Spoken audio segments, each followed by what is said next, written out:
Just a warning, this episode may contain language or topics that may not be suitable for all audiences. Listener discretion is advised.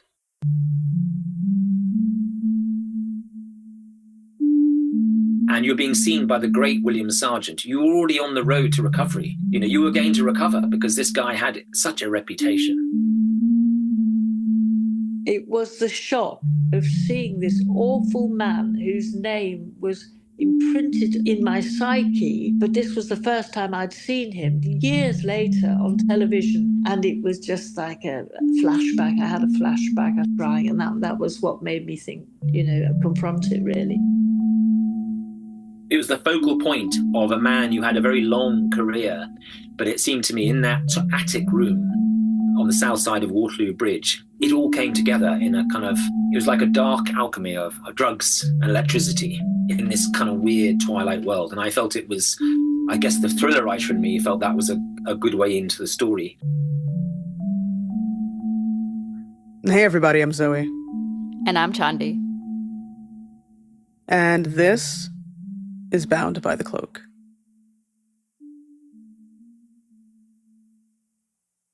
Imagine a small, darkened, and dimly lit room occupied by 6 small, narrow beds with 6 patients, one lying in each bed. The room is quite grim, and the air is stale. The patients motionless for most of the day. The only sounds that are heard are those of the medical instruments and equipment, and perhaps also the movements of the nursing staff. These patients have been mostly asleep for weeks, some for months, under the questionable care of a doctor, losing track of time and their sense of self. No, this is not a scene from a horror film. It was real life for hundreds of women in the 1960s and 70s in London in Ward 5 at Royal Waterloo Hospital. Today, we're joined by Jon Stock, author of The Sleep Room, a sadistic psychiatrist and the women who survived him. In his new book, Jon uncovers the terrifying truth behind Dr. William Sargant's experiments in Ward 5, where women were subjected to drug-induced comas, electroshock therapy, and psychological manipulation under the banner of medicine. But this story isn't just history. It's personal. You'll also hear from Mary, one of the survivors, whose voice brings to life the raw, painful reality of what it meant to live through the sleep room and to find the strength to speak out. This is a story about control, complicity, and courage. Hi, Jon. Thank you so much for joining us. Thank you. Great to be here. So to kick us off, can you tell us who you are, what your background is, all that good stuff? Sure. Yeah. Well, my name is Jon Stock. I'm a British journalist and author. I say journalist, I haven't done much journalism recently, but I've primarily the last sort of 15 years have been writing fiction books, spy thrillers, including Dead Spy Running, which at one point was optioned by Warner Brothers and was nearly a movie, but wasn't quite. And then back in 2017, I switched genres to psychological thrillers, suspense thrillers. And I've written quite a few of those under the name of J.S. Munro. But for the last 3 years of my life, I have been writing my first non-fiction book. So 3 years ago, I had a conversation with my agent and I said, I'm keen to write a non-fiction book. I need a subject. And I came across a book called The Premonitions Bureau by a wonderful journalist called Sam Knight, who works for The New Yorker. He's the London correspondent of The New Yorker. I interviewed him at our local literary festival, the Marlborough Literary Festival in southwest England. And I thought, what a fascinating period of psychiatry, that post-war psychiatry. It was about the 1960s. And he had written about this psychiatrist called John Barker. And I was thinking, I would like to find a psychiatrist to write about. And I hunted around. I first of all came across Ewan Cameron, who became an American citizen and although he was based mainly in Montreal in Canada. And a lot had been written about him. And then I came across someone who was connected to him called Dr. William Sargant. And to my utter amazement, no one had written a definitive book about him. There was a chapter here or a chapter there. And I really felt that this was something I could write a book about. He had close connections with the intelligence services in the UK.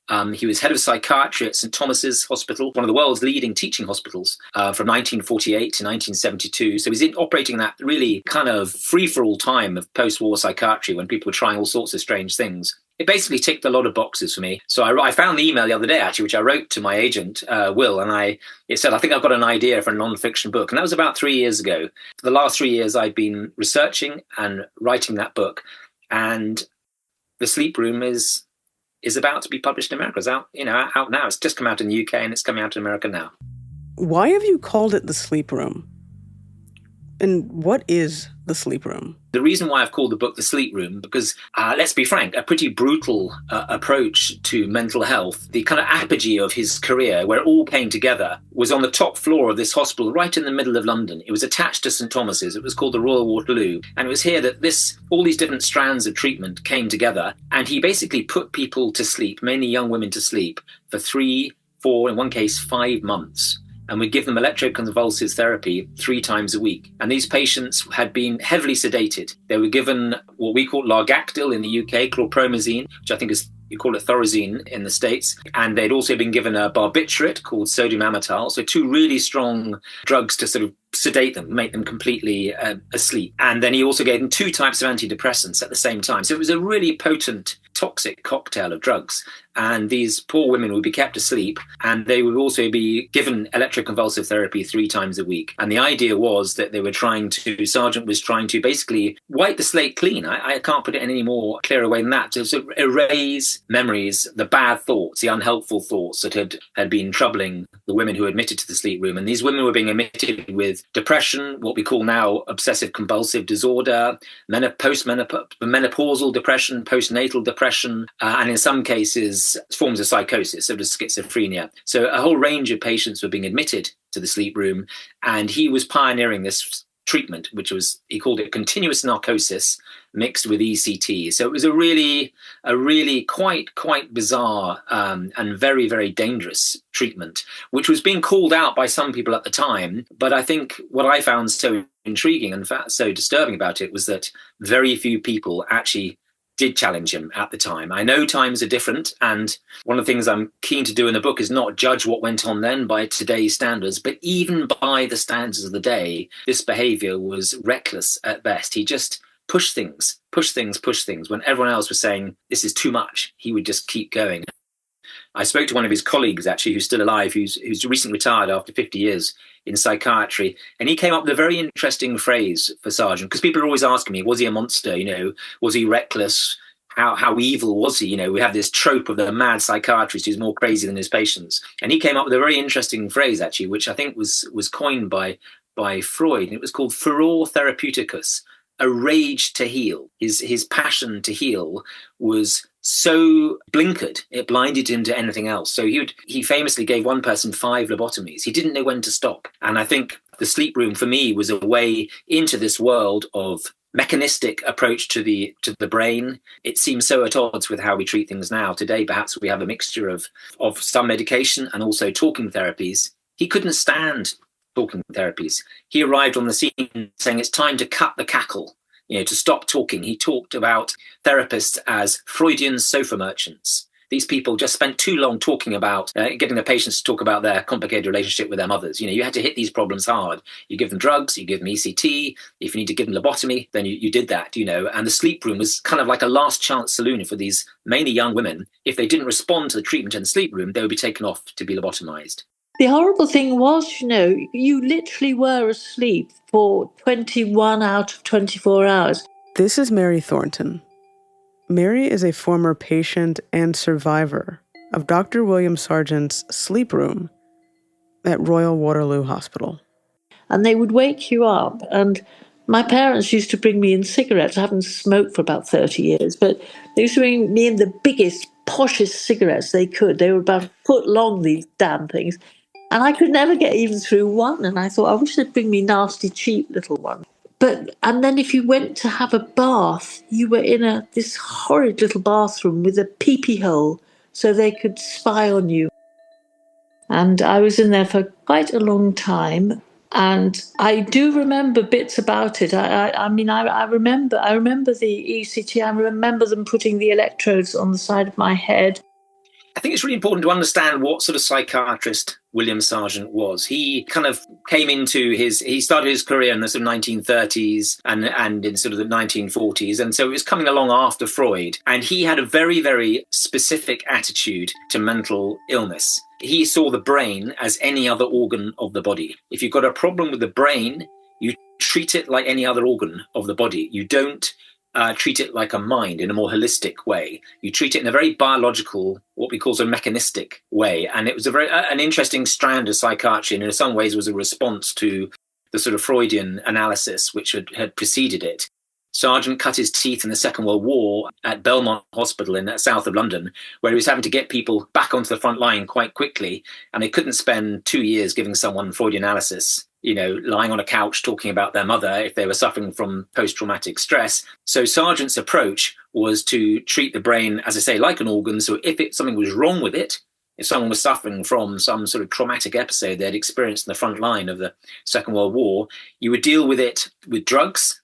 He was one of the very first people to advocate lobotomies in the UK, so cutting slices out of the brain. And he also used electroconvulsive therapy. He always claimed he was the second or third person in the UK to use ECT, as we call it, to treat the brain. So that's where he was coming from. I mentioned earlier how I didn't want to judge what he was doing by today's standards, but I think to give an example of where he was coming from, in 1972, just before he retired from our National Health Service in the UK, he recommended that if a woman was in a difficult marriage, the woman had a difficult husband, the woman should consider having a lobotomy in order to better cope with that difficult husband. And that was in 1972. So we're talking just over 50 years ago. And I find that astonishing. So yes, I'm very wary of judging him by today's standards, but I think even by the standards of the day, lobotomy was out of fashion by the 70s, but he was persisting with it, still sending people to be lobotomized, still keeping going with this extraordinary treatment called continuous narcosis, which took place on this top floor of this hospital in central London. What an intense guy. Intense guy, yeah. And it's interesting. How did he get away with that? We have to sort of try and picture him if we can. This was a doctor who never wore a white coat. He always wore a pinstripe suit. He had a big sort of saturnine brow. He had eyes like washed black pebbles. An incredible charisma. 6'2", played a lot of rugby, very much from the kind of establishment. We've called the book in America, the subtitle is A Sadistic Psychiatrist and the Women Who Survived Him. In the UK, we call it a very British medical scandal. He sat at the heart of the establishment. This was one of the leading hospitals in the UK. St Thomas's is famous around the world as a teaching hospital. From 1948 to 1972, he was physician in charge of the Department of Psychological Medicine. What intrigued me, you say, how intense he was. He captured for me an era in medicine, which I hope is passing, in which you have male consultants who have a sort of what we call a droit de seigneur about them, a kind of a godlike complex. They would wander around the hospital, bursting through swing doors with sort of minions trailing behind them with clipboards. They're junior doctors. Nurses wouldn't be allowed to address him directly. The ward matron, the sister who's in charge of the ward would make him a cup of tea and he might deign to talk to her, but certainly as a junior nurse, you wouldn't be able to talk to him. And he saw himself as a bit of a healer, I think. He had this incredible reputation. Some of the talks I've been doing in the UK about Sargant, people are amazed to hear that he was a household name. In the 1960s, he was the most famous psychiatrist in Britain. He traveled regularly to America to lecture. He studied at Harvard in 1938. In 1947, 48, he was at Duke University as visiting professor of psychiatry. He had a lot of friends in America. He was revered in America too. And so he'd come round on his daily ward round. There's one particular patient, he would say to her, "You're feeling better today, aren't you? You're feeling better today." And he was such a sort of physically imposing figure that actually this patient said, I didn't have the courage to say to him, "Actually, Dr. Sargant, I'm feeling suicidal today," because the power of this, in this very patriarchal system of a British hospital, was such that you wouldn't contradict him. So patients couldn't challenge him. What I found most upsetting, I spent a lot of time talking to nurses who worked in the sleep room. And I think they all feel a sense of guilt. They're saying, now we know what we know, what you found out about Sargant. Something wasn't right at the time, but I wish I'd had the courage to call him out then. I would say to them, look, you were a 19-year-old trainee student nurse, there's no way you could have, you weren't even allowed to talk to him. The picture that emerged, it's hard to imagine now. I mean, people walk past the building, the Royal Waterloo Hospital, which is now an American college. The sleep room on the top floor is now dormitory accommodation for American university. People walk past there and look up, and I don't think they realize what took place there. It was a very strange twilight world. The curtains were drawn, semi-darkness all the time, and 6 women sleeping in this cramped room on these low divan beds. And these poor nurses who were on 8-hour shifts, they dreaded being sent to the sleep room. It was considered to be because of the ECT, you had to take them away to have them be given ECT. But also they said this, it was airless, and I'm afraid it was very smelly in there. They tried to keep the place clean, but they said the stale smell of sleep and the chlorpromazine, the thorazine, which would kind of ooze from their pores. It was just an awful experience for them. I think if you were a 19-year-old student nurse and this was your first job, it must have been pretty grim working in this twilight world. Their job was to wake the patients up every 6 hours. I say wake up. They would help them to the bathroom and they would clean their teeth for them, spoon feed them some food. They were so drugged. The word that kept coming up all the time, and I didn't want to use it initially because it sounded too kind of sensational, but the word they all used was zombie. These women were like zombies. And since writing the book, another nurse has got in contact with me, and she said, to my shame, I remember having to drag this woman with her feet banging on the floor from the sleep room to the bathroom and back again. And they had 2 nurses, one under each arm of this poor woman who wasn't awake. Clearly, she wasn't really awake.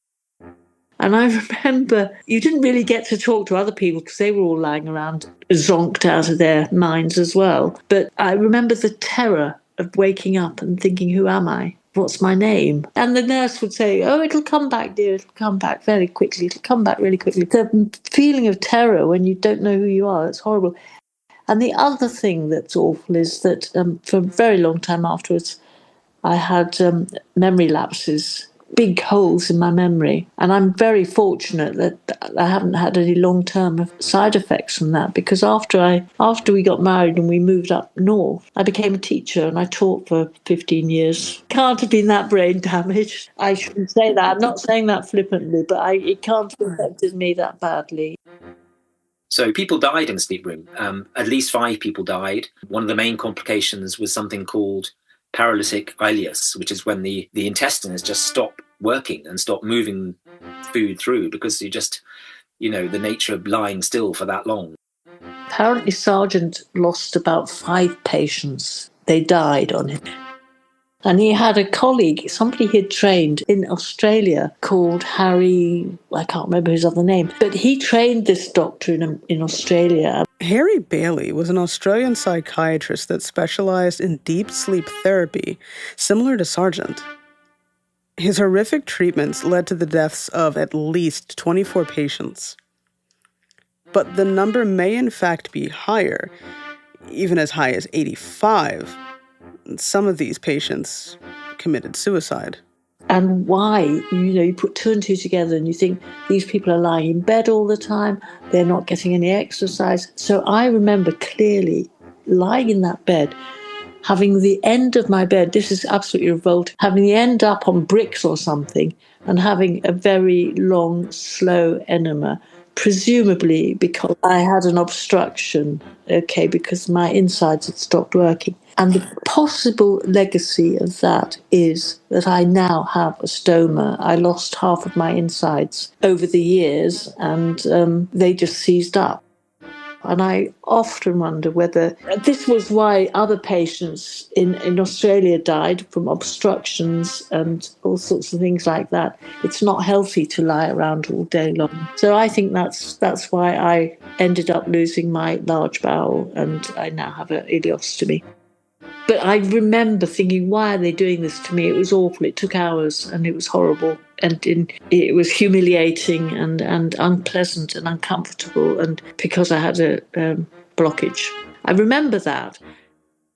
Honestly, it sounds like something out of a horror movie. It sounds quite horrific that people outside of this room didn't know exactly what was going on. Yeah, and I look at people walking past there now. You know, the Royal Waterloo Hospital, as I said, is now an American college accommodation, and people coming over Waterloo Bridge, going down to Waterloo Station, and if some of them glanced up and saw, and little as they know, I think the other thing that was really intriguing, yes, he was treating, depression, psychosis, OCD, obsessive compulsive disorder, menopausal depression. He was treating all these things, but the thing that became apparent, and I found this, I say intriguing, I found it the most upsetting thing of the whole book, is that because of the reputation he had, we have to also remember that he was a global expert on brainwashing. He published a book called Battle for the Mind in 1957, a couple of years before he sort of set up the Sleep Room, which was a global bestseller. It sold 750,000 copies around the world. Post-Korean War, American government were worried about US pilots coming back from the Korean War and saying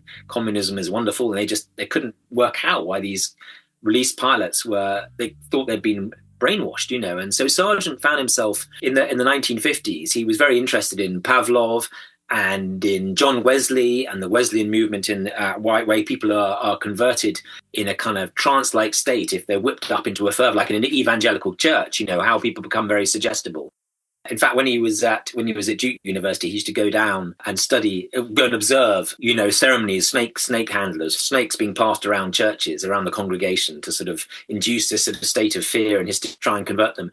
But what happened is, as well as treating depression and these other mental illnesses, middle-class parents were seeing Sargant and the Sleep Room and his treatment as a way of treating their, I say this very, very carefully, wayward daughters. And I'm afraid it was mainly 95% of the people in the Sleep Room were women. So if their daughter had, I'm using quotation marks around all these expressions, gone off the rails or was a bit of a wild child, these parents would send their daughter to Sargant to be corrected, a sort of form of social correction. Parents were sending their daughters to Sargant, literally, so the ECT would erase all memories of unsuitable boyfriends.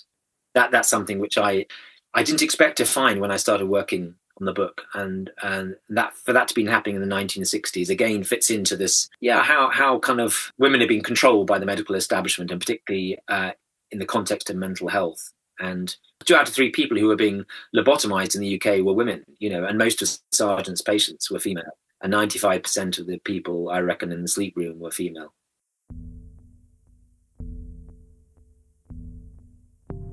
This all happened to me in 1971, I think, but I had gone nursing in 1969. I'd left home, I was 19, and gone up to London to start nursing in a big London hospital. But just before I went, at Christmas time, I met John at a dance in my hometown, and honestly, it was love at first sight, I promise you. However, my parents didn't like him at all. They were strict Roman Catholics, and they just didn't take to him. My mother, she was from Ireland, and she came from very, very rural Ireland, which in those days was something else. It wasn't like rural England. It was totally the bog. And Irish country people, traditionally didn't really like Irish city people. And my husband was a city dweller. I think you get that everywhere, really. He was a city dweller, and he couldn't understand why my mum didn't like him, because he was lovely. And in later years, he got on very well with her. But I don't think she wanted her English daughter to marry an Irishman. So we started having a clandestine relationship, and my parents were very, very cross, and they told me I could not see him. They did not want me to see him, to have anything to do with him, which was a shame. And I had a small breakdown, and I was in the nurse's sick bay in my own hospital. And one day, for some unknown reason, they transported me over to St. Thomas's Hospital in an ambulance on a stretcher at night. I remember that. I do remember that. To this Dr. Sargant's sleep room place. And I don't know why they sent me to him. He was a man who he didn't believe in psychotherapy. He believed in fairly brutal drug treatment and this sleep treatment. He had a colleague, Peter Daly. Peter John Daly was a British psychiatrist who trained with Dr. William Sargant. Most of Dolly's work focused on treatments for anorexia nervosa, and he co-wrote papers on anorexia with Sargant. Dr. Sargant was a chemical man. He believed in the chemical kosh. And I was, first of all, with Peter Daly. I don't really understand why he passed me over to Sargant, but I think it might have been because maybe he felt his psychotherapy wasn't getting anywhere and he wasn't making the progress he would have liked. So that's it, really. One of these stories I tell in the book is about Linda Keith. She wrote me an email just when I was researching the book. I was posting in all these different chat rooms asking for people to come forward if they'd been treated by Sargant, and it was proving very difficult because of the social stigma and the shame still attached to people admitting they'd been in a psychiatric unit in their youth. But Linda wrote me a wonderful email just saying, I was a Vogue model in the 1960s. I was into sex, drugs and rock and roll, and I was treated by Sargant. He is a monster. Do you want to hear my story? I'm now a contented grandmother living in Wiltshire. I mean, how can you not reply to an email like that? You know, it was like manna from heaven in terms of my research, you know, and I got in touch with her, and she's a wonderful woman. And her story for me kind of typified how the sleep room was also being used. And I think I found it the most disturbing aspect of an already pretty disturbing story. So in her case, her father sent her to the sleep room because she had gone off the rails. And just to give an example of what I mean by that, when she was 17, she went out with her first boyfriend was Keith Richards of the Rolling Stones, and she dated Keith Richards for 2 years, and then she ditched Keith Richards and went out with Jimi Hendrix. And Keith Richards was so upset, he wrote the famous Rolling Stones song Ruby Tuesday about Linda. So Linda is the real life Ruby Tuesday. She then went out with Jimi Hendrix, and in her own words, which she tells in her own chapter in the book, she descended into a life of drug addiction and being on the road, mixing with that crowd. She had problems with drugs, and her parents were so worried about her that her father eventually flew out to America and brought her back on a plane and drove her past William Sargant's house in North London and said, this is the man who's going to sort you out. And she didn't want to go and see him. And the father even bought her a copy of the book, Battle for the Mind, and said, this is a great man, he's going to sort you out. And she was admitted. And it didn't really help her. She went into the sleep room. She had ECT, intensive ECT, which she describes. I'm pleased to say that after many years of other treatments, she eventually made peace with her own, as she called it, her own addictive personality. And it was a form of sort of Eastern meditation that sorted her out in life. And it certainly had nothing to do with Sargant. This is dark territory, this book, but there is always some light in it. And she tells a wonderful story about when she came out of the sleep room. She was still in the hospital, in the Royal Waterloo Hospital, and was allowed to move around. And she got they said there was a call for her on the payphone downstairs. And she went downstairs, and it was Jimi Hendrix saying, I want you to come out to my concert in New York. She said, well, I'm still in hospital. And he said, don't worry, I'll send you a card. You just need a passport. So Linda, her mother came to visit her every day. That afternoon when her mother turned up, Linda said, the hospital need me to have my passport for some sort of form filling. Can you bring my passport in tomorrow? The mother brought the passport in. The next day, a black limo turned up outside the hospital. She managed to slip outside the hospital into the car, which whisked her off to Heathrow. And she was flown out to New York, all paid for by Jimmy. And she went to see him at a concert. And bizarrely, she took some recreational drugs, including a sort of sleeping pill. A sort of early form of Mandrax, I think. And as she said, what an extraordinary thing to do, having just been in the sleep room, to then take a sleeping pill. And she saw the concert. She got on a plane back to London. It checked herself back into the hospital. And the nurse said, Linda, where have you been? And she said, well, I've just been in New York to see Jimi Hendrix. And they all went, yes, of course you have, dear. You know, they thought she was still delusional from her sort of psychosis. So she's a remarkable woman. And she's one of 6 women whose stories I tell in the book in the first person. So it's in their own words. And I felt that was something I wanted the book to do, is to give a platform to these women whose stories had not been heard before and they had never really been listened to or even believed. And I think it's been a remarkable thing for me since the book's come out, how many other patients have got in touch and have said, I thought I was the only one. I realised I was treated by Sargant in the sleep room, and reading these other stories. And so they're all getting together now, and a lot more people are coming forward and saying they were treated by Sargant. We've had a formal apology from St Thomas's Hospital in the book, but I don't think this is necessarily the end of it. I think there's certainly quite a sort of groundswell of people now who are saying, you know, this wasn't right and we need some, maybe more than an apology. But who knows? It was a long time ago. Medical records have often been destroyed. So we'll see. I remember waking up after the ECT and feeling the saltiness on the side of my head and not knowing who I was and not remembering anything.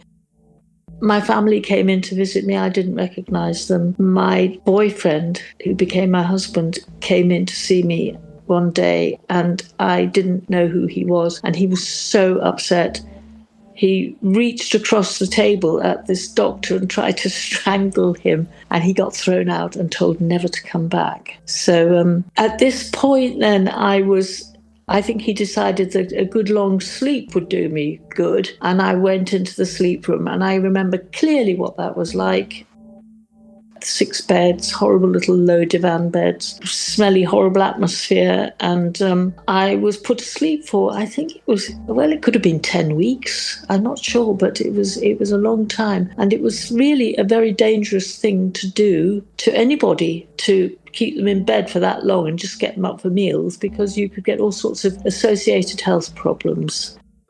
So John had gone. He was never allowed back to the hospital. I didn't recognise my brother. But when I was coming out of the sleep room, I took a look at myself in the mirror one day and I thought, my God, you look absolutely awful. You will not get out of here. What will happen? And I had this idea about lobotomies. We must have been talking about it on the ward. And I got terrified that if I didn't get out of this place, I would be subjected to a lobotomy, which frightened me. So I started doing everything that they would like me to do, occupational therapy, which consisted of learning how to put makeup on. And eventually I was released, and I was released into the care of my eldest brother, 300 miles away. And one day I was at his house and I thought, there's somebody else in my life, John. And I found his phone number, which is quite extraordinary because in those days there were no mobiles and it was difficult to contact people.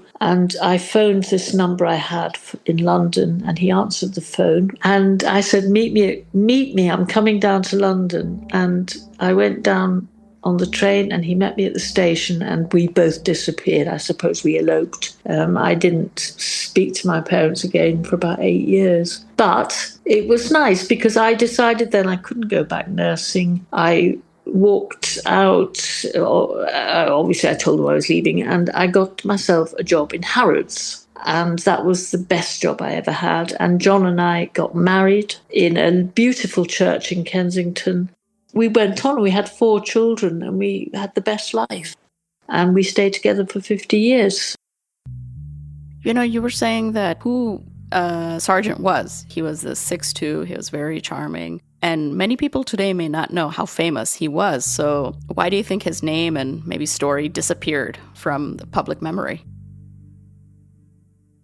It's a very interesting question. Why don't we know about him now? I think he was on the television a lot. So the sleep room, he retired from our National Health Service. He did private medicine as well. He practiced at the Priory and he had a Harley Street practice, but he stepped down from his role. He had to retire at 65 from the NHS in 1972. And the sleep room was closed down within a year. The Royal College of Nursing did not want it to carry on. Once he had stepped off the stage, it was very easy to stop the treatments because he was the champion of all these treatments. And so the waters closed over quite quickly. We had another famous psychiatrist who sort of took over from him called Dr. Anthony Clare, who was on the BBC a lot. And he really put the boot in. He really discredited Sargant. I think when he died, the obituaries were still quite glowing in the newspapers. The Royal College of Psychiatrists, certainly, there was a William Sargant lecture every year. Some hospital wards around the UK still had the name. But they'd been quietly removed. And I think there's just been a gradual reappraisal of his method of, I just think it's just fallen out of fashion so dramatically. I think it fell out of fashion a long time before Sargant retired, but he kept it going. He was always firing off letters to the newspapers, championing his approach to mental health. So the big problem with Sargant is that he wasn't very keen on double-blind tests or data. He wrote one paper about continuous narcosis, which was published in 1972. He tried to write a follow-up paper, which was rejected by all the academic medical periodicals publications because the data just didn't stack up. The problem was people initially might have got a little bit better, but then they relapsed a few months later. So in terms of his legacy, it just wasn't there in the literature because he couldn't stand it up. He was a great believer in bedside manner and clinical hunches. He wasn't a believer in data-driven evidence. He wasn't great on providing the evidence for why his treatments might or might not have worked. So I think that that didn't continue his reputation. It just, once he had stepped off the stage, his reputation he just quietly faded from public consciousness. And then I think gradually these stories started to emerge in the early 2000s. There was a BBC documentary on the radio in 2008, which started asking serious questions about Sargant, particularly his connections with intelligence services. And it's just building. It's been building. There's been a huge number of conspiracy theories about him online. And that was my other challenge, I think, writing the book, was I wanted to sort out the conspiracies from the facts. He wrote his books. Battle for the Mind, certainly about brainwashing, is still read by people interested in brainwashing, partly because it was ghost-written by Robert Graves, the war poet. Sargant was a hopeless writer himself, but Robert Graves wrote that book for him. He also wrote his autobiography, The Unquiet Mind, which came out 10 years later in 1967. Dr. Sargant, he was a very arrogant man. He was good looking, and I think he thought he was God's gift, but I think I said in the book, I don't think he was that bright. He was very bombastic and opinionated, and what he said went. And I understand that some of the young women he interviewed, he made them sit there topless in front of him, which is an awful thing, really. Do that with me. But he could be really awful. And I've heard that that's what he did with some of the people. He didn't do it with me, thank God. What is one of the most shocking things that you came across in regard to Dr. Sargant and his methods? I think it was the person who had five lobotomies. I think that for me illustrated someone who just didn't know when to stop. Someone needed to tap him on the shoulder and say, this is not working. You just got to stop. I think that was shocking. I think the thing that personally upset me was when the stories of sexual predation started to emerge. Not only was he abusing his position as a patrician male consultant and the power that went with that and the inability for people to challenge him, I think when it became clear he was abusing his position in a sexual way, and I think that happened more in his private practice rather than in the environment of St Thomas' the National Health Service. There was one woman who stood up to him in another hospital where he worked every Thursday, called Sister Brown, and she's become a bit of a hero of mine. And I give talks now, and I always ask, does anyone know of Sister Brown? Because I would love to meet Sister Brown. But she was someone who stood up to Sargant and said, this man is not to be allowed on his own with any patient. He must never be left on his own. She knew his game. Hearing that story made me really realise what he was up to. So, a doctor would walk in on Sargant once and he was kissing a drugged patient, and he stood up and said, that's the way to cure them, and walked out. That sort of crossed the line for me, and I wasn't expecting that. And I had to do these freedom of information requests to the General Medical Council, and it turned out people had complained about Sargant, and it had all been rather hushed up. The complaints were not followed up because he's becoming an older man. That abuse of patients, I spoke to a number of patients who said he always trying it on with them in a sexual way, coming onto them. I just felt really shocked and depressed by that. One other thing that stayed with me is when you give electroconvulsive therapy treatment, you give an anesthetic and you also give a muscle relaxant to stop the body convulsing, because you're passing 110 volts through the temporal lobe of the brain, and that induces a grand mal seizure. So the person fits. And if you have a muscle relaxant, it stops you doing damage to yourself. But Sargant was not averse to giving this what he called in the raw. So without a relaxant or without an anesthetic. And he developed a sort of form of a straitjacket to try and keep the patient on the table while he gave the ECT. And this resulted in fractured vertebrae, dislocated jaws. And he was doing that, again, long after muscle relaxants had become a thing. He just felt there were certain circumstances when it was okay to give this treatment in the raw. And funny enough, in the village here, we have a very good friend who's now 95. And she left nursing after working with one of Sargant's colleagues just because of the brutality of this sort of treatment. And I think that, to me, so the subtitle of the American book, A Sadistic Psychiatrist, if you were to say, why do I think he's a sadist? I think, why was he prepared to give ECT in the raw? It's a very, very disturbing thing to see. He played it down all the time and thought people were just making an unnecessary fuss. It wasn't that such a big deal. No one died from ECT. And but of course, those people who did make a fuss, he said, well, we'll just put them in the sleep room and then they won't they won't know about the ECT. And that's the other big issue, is that people will be giving ECT without consent. And I think the whole consent thing is another very shocking aspect of Sargant's treatment. He operated at a time between the 1959 Mental Health Act and the 1983 Mental Health Act where you didn't need to get consent from patients. If a family member brought someone in, that was enough. If these patients had been sectioned, they'd been formally, legally restrained in a psychiatric hospital, they would ironically have more protection. But these were informal patients who'd been brought to Sargant by concerned parents, and he could do what he wanted. On a previous episode from a few seasons ago, we actually discussed deinstitutionalization, which was the period of time when these kind of arcane methods of treating patients came under heavy scrutiny, and antipsychotics became quite popular.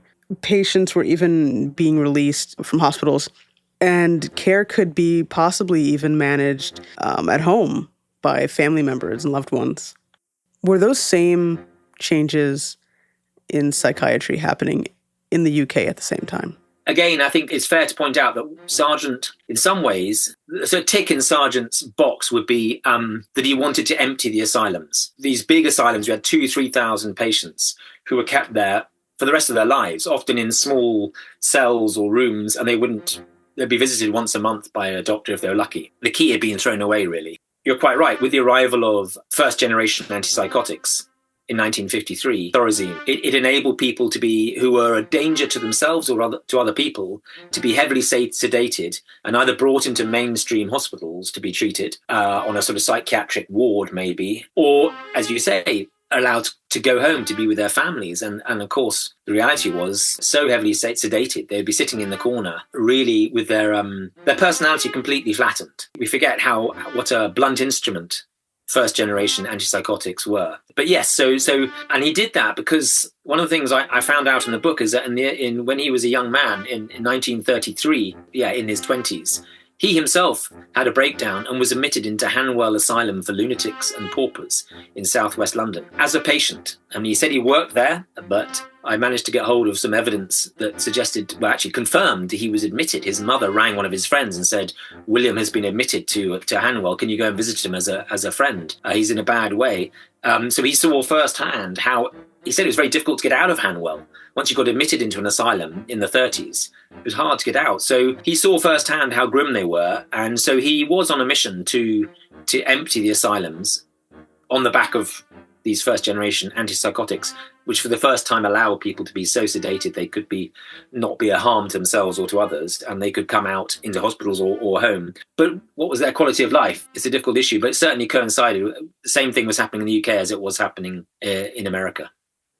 Do you think his ambition and desire for professional glory, or whatever you think it is, just took over and he completely forgot his duty to his patients? Or do you think he never had a duty to his patients? Yeah, what lies at the heart of Sargant's sort of character is that he didn't initially want to be a psychiatrist. He wanted to go into mainstream medicine. He would love to be a surgeon or doing something very sort of hands-on and central. He originally was considering hematology as a career, or he wanted to sort of be in the heart of general medicine, not psychiatry. Psychiatry, certainly in the 1930s, when he was emerging from medical school, was a Cinderella profession. It was considered to be a sort of outlier. It wasn't a specialty which you went into if you wanted to pursue a serious medical career. So once he failed to be that general physician in mainstream medicine, and he went into psychiatry, he then spent the rest of his life trying to drag psychiatry to make it respectable. So he would do treatments which were on a par with brain surgery. So there's one of these particular things he did was insulin shock therapy. I think it's called in America. We call it insulin coma therapy here, which required a huge team of nurses. And you would give someone so much insulin that they would go into a hypoglycemic coma.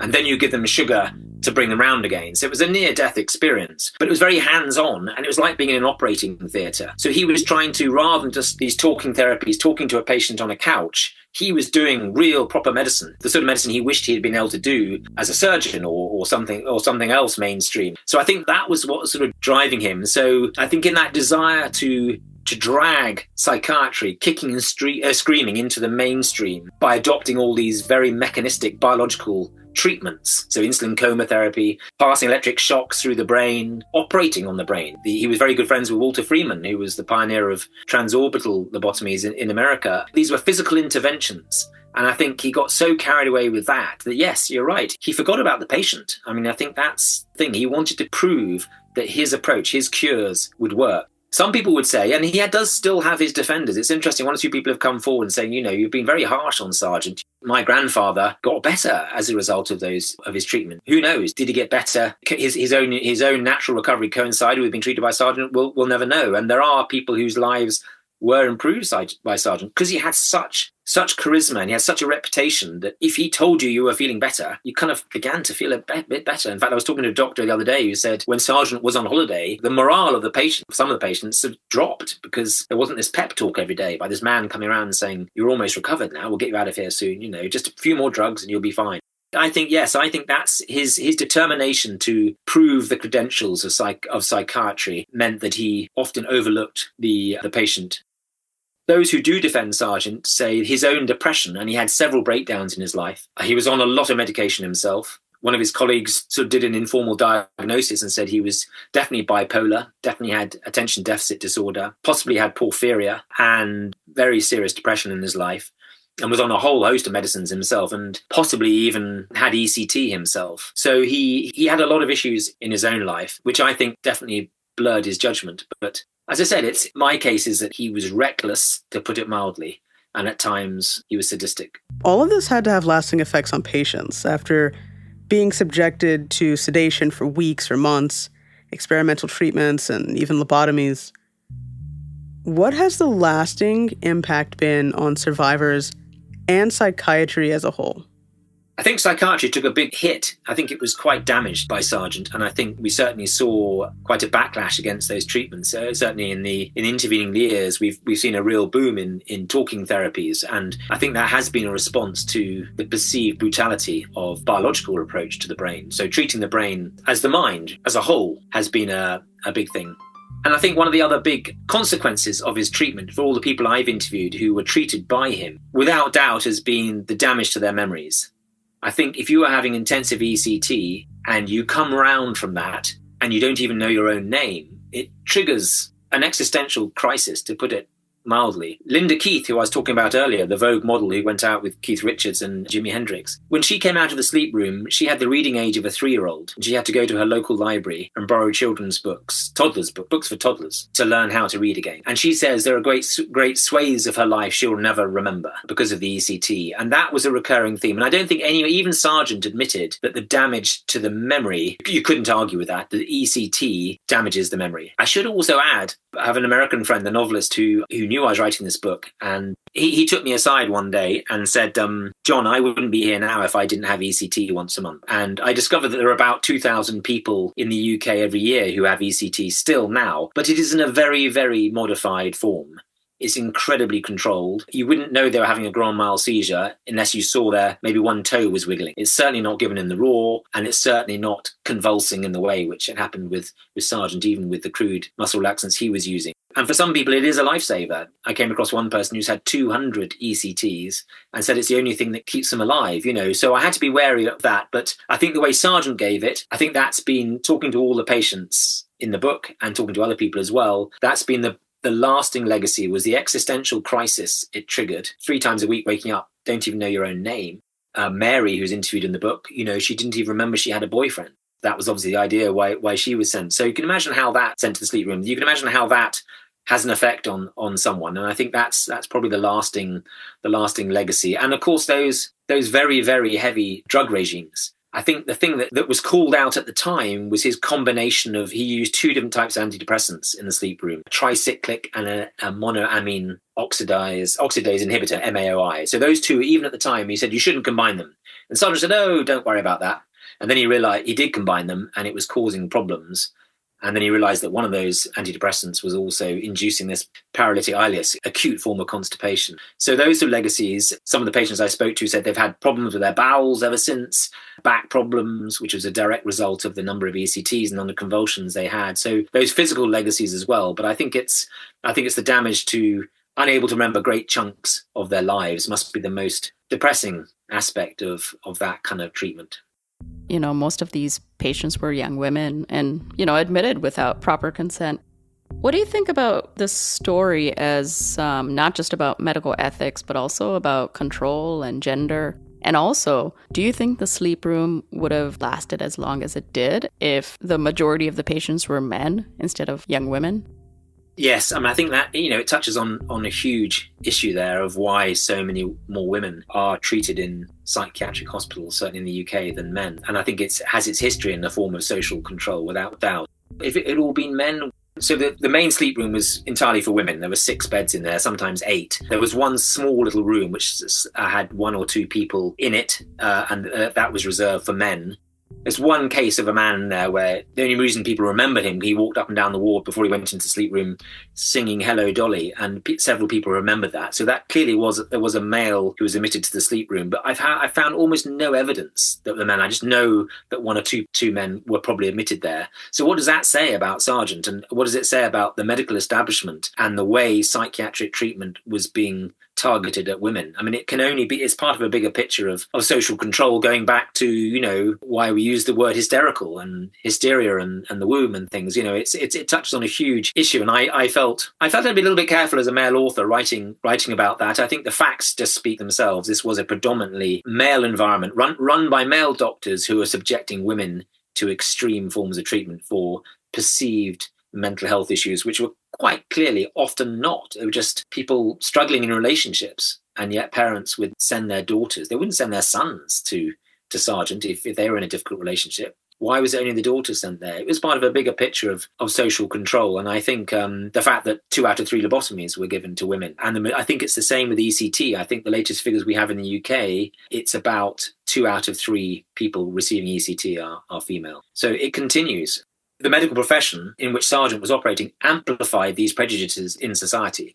The fact that he would say, if there's a difficult relationship here, it's the woman who's got to go off and have the lobotomy, even though the man is a difficult one. That reflects some deep-seated prejudices and misogyny in 1960s, 1970s British society anyway, and it was being reflected and played out in the medical profession. It was, despite changes in society, probably in the 60s and 70s, that was the woman's lot, subordinate to the husband, despite the feminist movement in the 60s. I think that's probably the patriarchal medical profession was reflecting these prejudices in society, but not just reflecting them, but obviously they were playing out in the context of some brutal psychiatric treatments, which was horrific.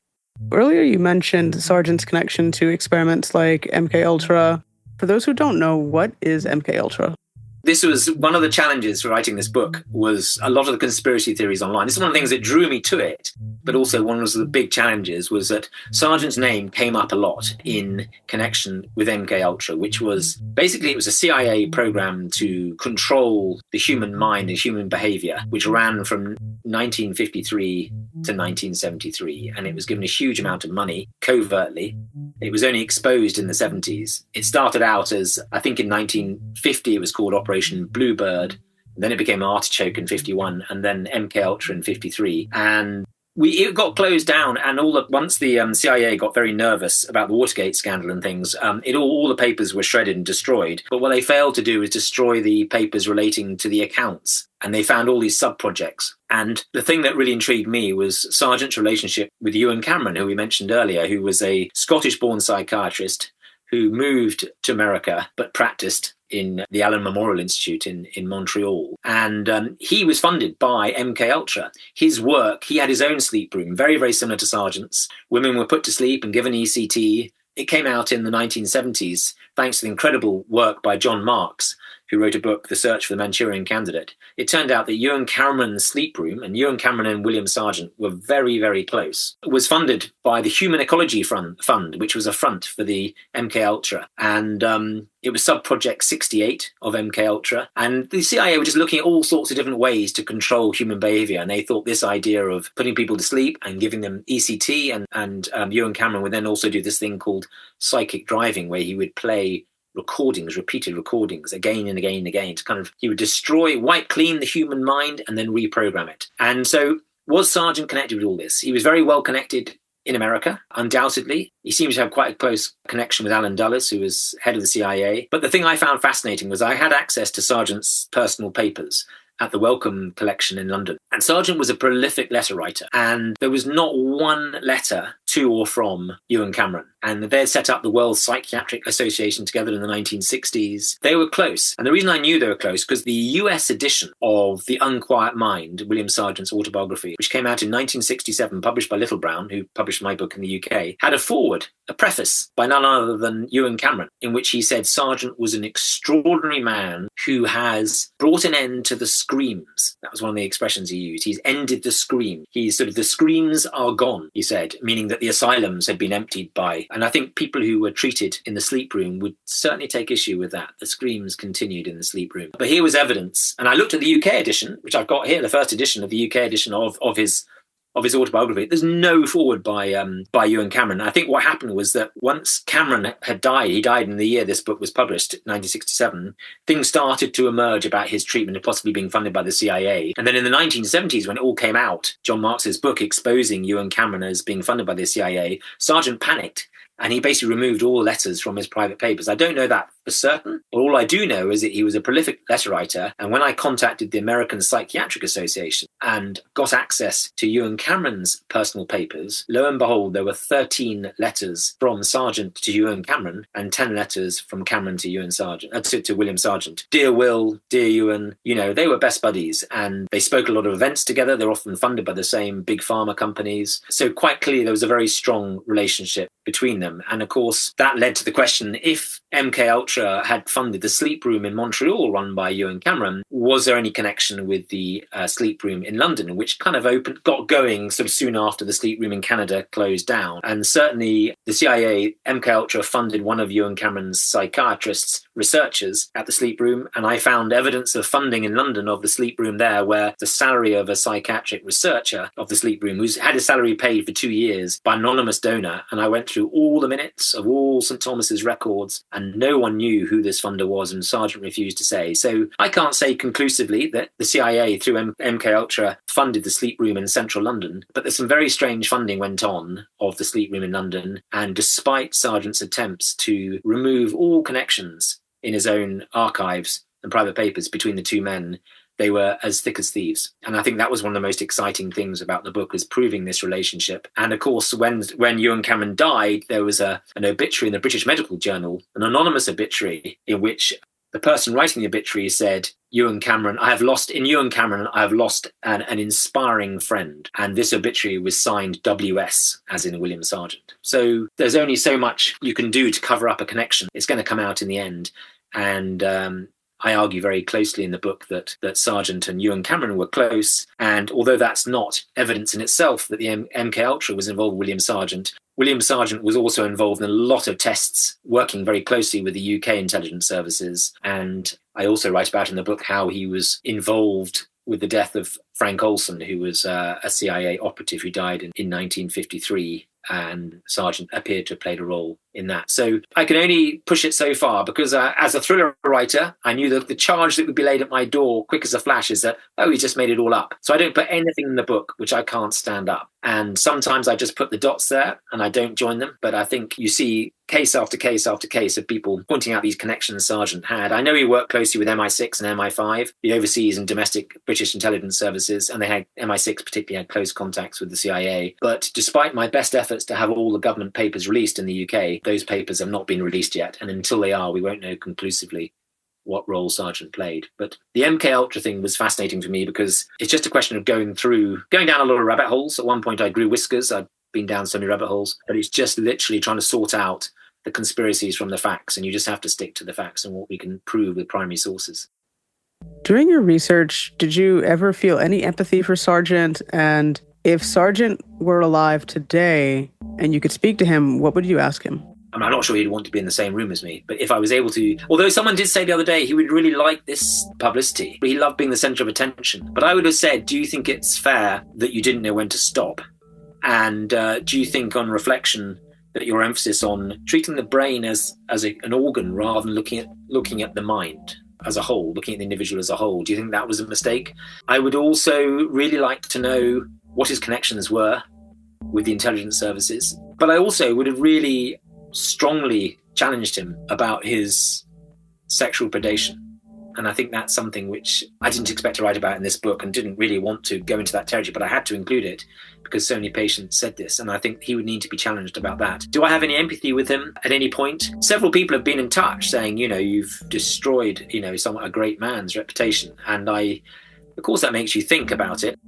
That wasn't my job. My job was to provide a platform to the women whose lives were destroyed by this man. So that kind of prevented me feeling too much empathy, really, because I held on to that. And when I met all these people, and I still feel very close to, all the six women who trusted me with their stories. I had lunch with one this week who's in the book as Freya, not a real name. She's still a very fragile individual, but has got some sort of catharsis from this story being told finally. So I don't really feel any empathy for him. I know his desire to empty the asylums, and I think if you really push me, I would say I think it was a good thing that he tried to reduce the stigma of mental health.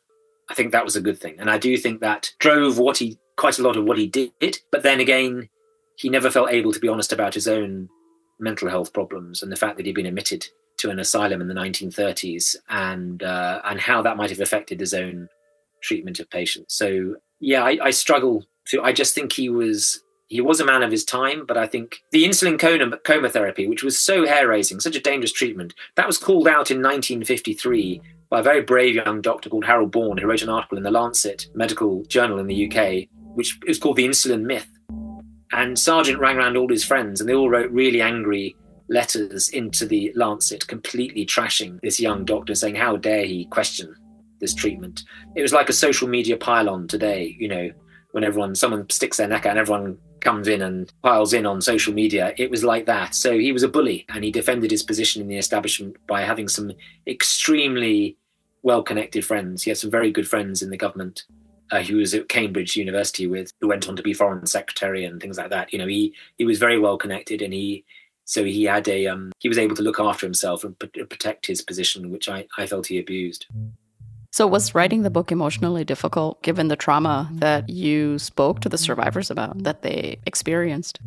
I think I kept a bit of distance, not with the patients. I felt and I still feel very close to them, very protective of them. I think because I'd written quite dark psychological thrillers, I was quite used to that sort of material.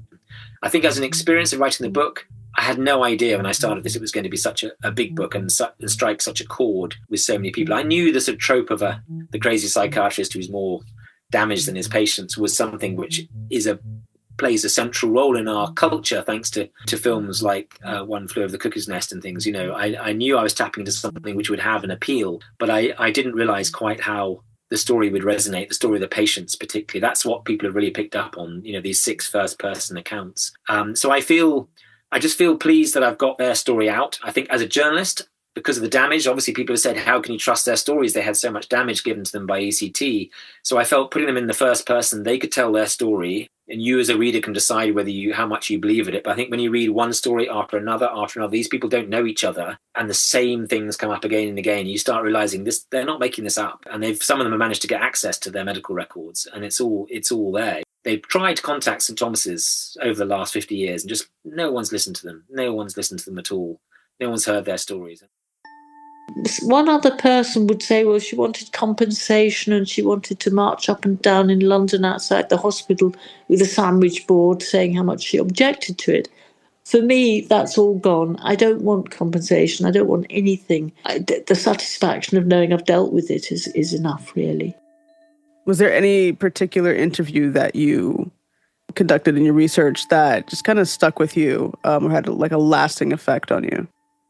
I think it's when two people got in touch with me independently. They're both one of the breakthroughs in research. I got in touch with the class of 66, which was a group chat of people who had graduated from St. Thomas's in 1966, and they'd all gone on to have very distinguished medical careers. And they were now retired. One was a retired professor of cardiology, another one was a retired consultant pediatrician, and they both contacted me with the same story. And when I spoke to them both, and they told the same story about this young woman who was presented to them. Sargant used to give these demonstrations, patient demonstrations in the round, this sort of like an amphitheatre in the 60s. He'd wheel out patients all the time in a very cavalier way. It must have been intensely difficult for the patients. And they both told me the story of this woman who had been sent to the sleep room by a father who was upset about the man she was going out with who lived in Europe, and basically Sargant had been paid to fly out to Europe. One of the medic's words, bring this young 19-year-old woman back on the end of a needle, sedated her, flew her back to the UK, put her into the sleep room. And she'd been in the sleep room for about a month, and she was wheeled out. This story came from two separate people. She was wheeled out in front of all these medical students who were studying psychiatry. He said, do you remember anything about this man? And she said, yes. He said, how do you intend to act on those feelings? And she said, as soon as I get out of this dump, I'm going to go and marry him. And Sargant apparently gasped, and she was wheeled away and given another 2 months in the sleep room. And both these they were young doctors at the time, in their early 20s, remember looking at this woman in the eye and just seeing the kind of fear in her eye.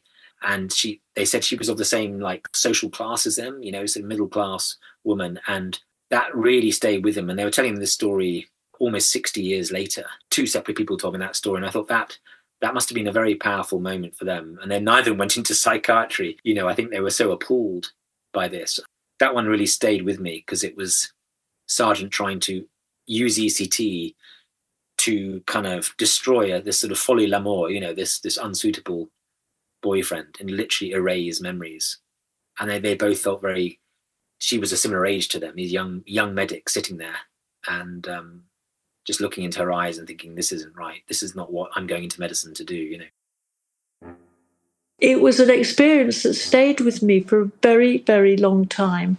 And I didn't talk about it to anybody. And then just before the millennium, there was a program on television and this man was on it. He could have been dead by this stage, I think he was, but he was on it and he was talking about how he didn't know nobody knew quite how ECT worked, but it did work and that was good enough for him. That's exactly what he said. And I started crying and my daughter said to me, Mummy, why are you crying? And that was the very first time I had ever owned up to this happening to me.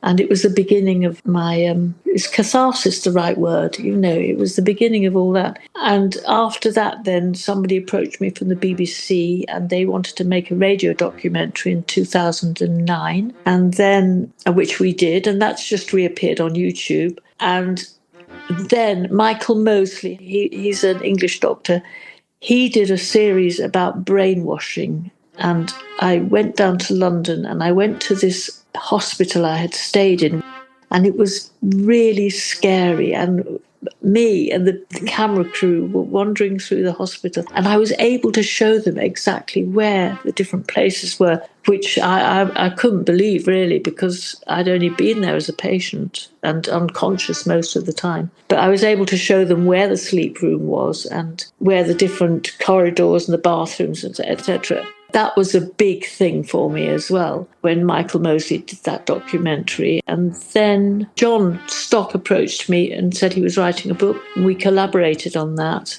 And that's where I am now. And I feel it's been the most uplifting feeling, that whole episode of my life has been washed away and gone. So there's my story in a nutshell. It was the shock of seeing this awful man whose name was imprinted in my psyche, but this was the first time I'd seen him years later on television, and it was just like a flashback. I had a flashback, I was crying, and that was what made me think, confront it really, which was good. I mean, that's also how kind of things get into the spotlight, right? So thank you for writing the book and bringing the survivors, and they are survivors. They're incredibly inspiring people. And they've been through hell. There's no two ways about it. Jon, thank you so much. Thank you so much for being on the podcast and writing this important book that highlights a very traumatic and kind of a low point, really, in psychiatry in the UK and even around the world. A huge thanks to Jon been a real bringing pleasure. The Sleep Room to life and guiding us through the complex and troubling story of William Sargant's medical overreach. And to Mary for sharing her story on survival. You can now pick up a copy of The Sleep Room at your local bookstore or anywhere you get your books. And we'll also have a link to it in the episode's show notes. Well, that's going to do it for this episode of Bound by the Cloak. You can follow us on social media, whether that be on TikTok, Instagram, or Threads. Also, you can find us wherever you get your podcasts. Be sure to like and subscribe. We'll be back in 2 weeks with a brand new episode. Thanks for listening. Until then,